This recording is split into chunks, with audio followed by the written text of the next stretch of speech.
સાવરકુંડલા તાલુકાનું ખડસલી ગામે ગાંધી વિચારધારા પ્રમાણે ચાલતી સંસ્થા આવેલી છે। આ સંસ્થાનું નામ લોકશાળા ખડસલી છે। આ લોકશાળા ખડસલીમાં વિદ્યાર્થીઓ અંક કસરત અને કવાયતના દાવ કરે છે, જે સમગ્ર ગુજરાતની અંદર ખૂબ જ પ્રખ્યાત છે। આ મારું નામ ગાગિયા ગોવાભાઈ છે। હું અહીંયા 11-12માં શિક્ષક છું અને લોકશાળા ખડસલીનો જ વિદ્યાર્થી છું અને છેલ્લા 24 વર્ષથી અહીંયા શિક્ષક તરીકે સેવા આપું છું। મેદાની કાર્યક્રમ અમારા લોકશાળા ખડસલીનો મેદાની કાર્યક્રમ અદ્ભુત હોય છે।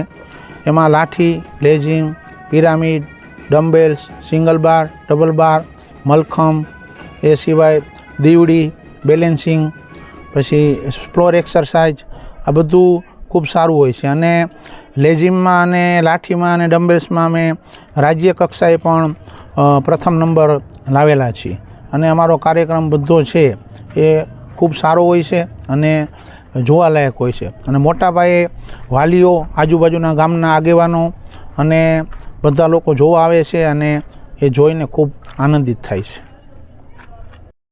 અમરેલી જિલ્લાના સાવરકુંડલા તાલુકાનું ખડસલી ગામ, આ ગામની અંદર લોકશાળા ખડસલી નામની સંસ્થા આવેલી છે। આ સંસ્થા ગાંધી વિચારધારા પ્રમાણે ચાલે છે। અહીં વર્ષોથી મેદાની કાર્યક્રમનું આયોજન કરવામાં આવે છે। દરેક વિસ્તારની અંદર અલગ અલગ કાર્યક્રમો થતા હોય છે, પરંતુ આ સાવરકુંડલાનો લોકશાળા ખડસલીનો મેદાની કાર્યક્રમ નામ જાહેર થતાં જ હજારોની સંખ્યામાં લોકો આ મેદાની કાર્યક્રમ જોવા માટે લોકશાળા ખડસલી આવે છે। મેદાની કાર્યક્રમની અંદર પીટી પરેડ, લેઝિમ, ડમ્બેલ્સ, લાઠી આ મહત્ત્વના ભાગ ભજવે છે, જેમાં ખાસ કરીને લોકશાળા ખડસલીનું મહત્ત્વનું સ્થાન ધરાવતા હોય તો જેમાં મેદાની કાર્યક્રમમાં એક લાઠી અને બીજું લેઝિમ છે કે જે રાજ્ય કક્ષાએ પણ અનેકવાર જેઓના નંબર પણ આવી ચૂકેલા છે। શાળાની અંદર વિદ્યાર્થીઓ અંક કસરતના દાવોમાં ડબલ બાર, સિંગલ બાર, મલખમ તેમજ અલગ અલગ કવાયતો કરે છે।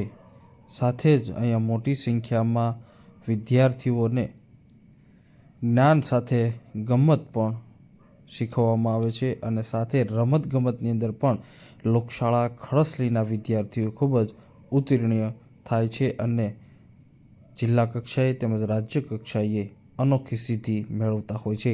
ત્યારે સાવરકુંડલાના લોકશાળા ખડસલી ખાતે આ મલખમના દાવ જે ખૂબ જ મહત્ત્વનો ભાગ ભજવે છે અને મલખમ થકી પણ અહીં વિદ્યાર્થીઓ શારીરિક રીતે સશક્ત થાય છે।